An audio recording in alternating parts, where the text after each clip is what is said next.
So let me get this straight. You can be a U.S. citizen, a labor hero, unarmed on a peaceful ship full of baby formula and medical supplies, and still get jumped by Israeli soldiers in international waters? And the White House has nothing to say? Well, we're going to talk about it.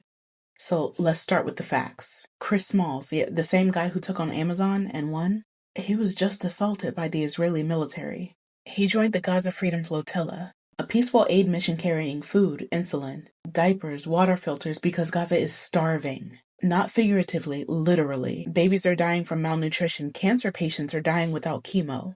Pregnant women are delivering next to mass graves. They intercepted the ship 40 miles out in international waters. They cut the comms. They boarded the boat. 7 armed soldiers beat Chris like he was smuggling a nuke.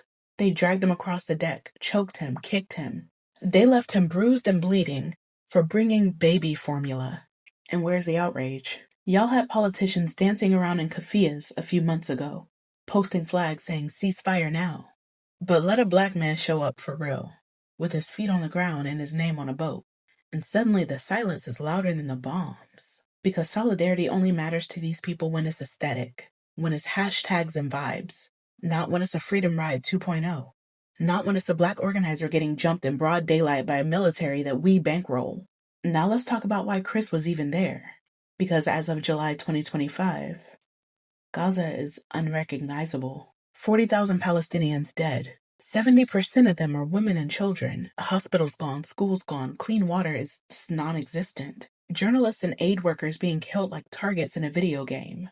In the US, sending more weapons, writing more checks. $3.8 billion per year to help carry out a slow-motion genocide. They call the flotilla a provocation. Not the siege, not the starvation. Not the white phosphorus or the mass graves. The aid was the problem. Because nothing threatens apartheid more than compassion that crosses borders. They didn't just beat Chris because he brought supplies. They beat him because he's black. Because he showed up. Because he crossed the line that they drew in blood. And he refused to flinch.